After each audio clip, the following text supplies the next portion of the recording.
Halo, perkenalkan saya Eka Murni Pratiwi.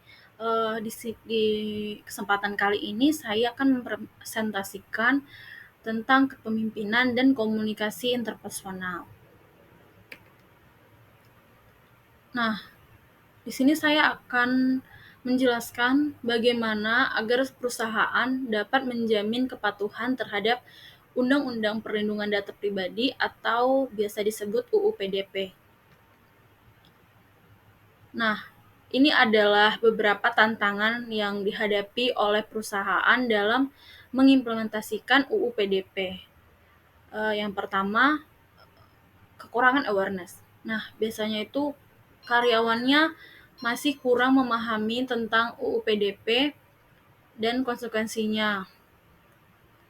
Lalu, yang kedua, yaitu pengelolaan data yang tidak tertata. Nah, maksudnya itu beberapa perusahaan masih kurang memiliki sistem pengelolaan data yang baik dan terstruktur. Lalu yang ketiga yaitu implementasi teknis. Nah, terdapat tantangan dalam mengimplementasikan aspek teknis dari UU PDP seperti enskripsi data dan proses penghapusan data. Lalu implementasikan UU PDP membutuhkan biaya yang cukup besar. Nah, sehingga si perusahaannya itu harus memprioritaskan investasinya ke mana gitu. Lalu ini adalah gambaran umum dari PDP atau eh, perlindungan data pribadi, di mana UU PDP adalah undang-undang yang mengatur hak cipta dan hak-hak lain yang berkaitan dengan informasi, termasuk data digital. Nah, tujuan dari UU PDP ini adalah melindungi hak siapa saja yang memiliki data pribadi dari apa yang mereka miliki. Nah, ini tuh meliputi konsentrasi, transparansi, kontrol, dan perlindungan. Nah, untuk konsentrasi sendiri, perusahaan itu harus mendapatkan persetujuan dari individu sebelum mereka dapat mengumpulkan, menggunakan, atau memanfaatkan data pribadi mereka. Lalu, transparansi ini, perusahaan harus menjelaskan bagaimana mereka akan mengumpulkan, menggunakan, dan memanfaatkan data pribadi. Lalu yaitu kontrol. Nah, individunya itu memiliki hak untuk mengontrol bagaimana data pribadi mereka digunakan dan dibagikan. Dan yang keempat yaitu perlindungan. Nah, perusahaannya ini harus melindungi data pribadi dari penggunaan yang tidak sah, kehilangan, dan penggunaan yang tidak diinginkan.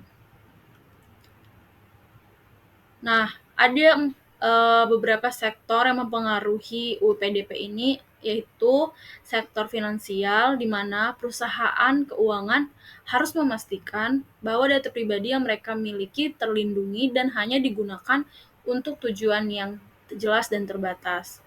Lalu di sektor TI, perusahaannya itu harus memastikan bahwa sistem pengelolaan data yang mereka miliki memenuhi persyaratan UU PDP.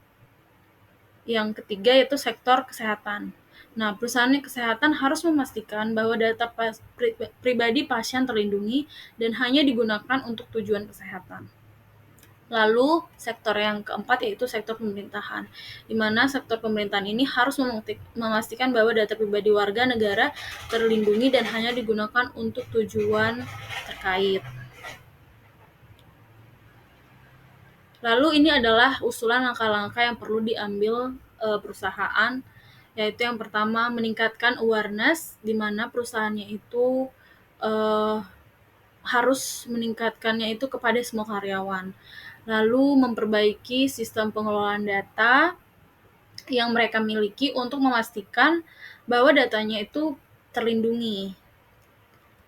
Yang ketiga, perusahaannya itu harus mengimplementasikan aspek teknis dari UU PDP seperti enskripsi data dan proses penghapusan data.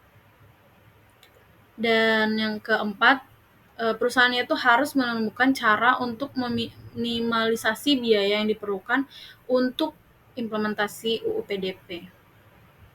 Dan yang terakhir, perusahaannya itu harus memperbaharui prosedur dan polusi mereka untuk mengikuti persyaratan UU PDP. Baik, mungkin sekian presentasi yang bisa saya paparkan. Mohon maaf apabila masih banyak terdapat kesalahan dalam pengucapan ataupun kata. Saya ucapkan terima kasih. Selamat malam.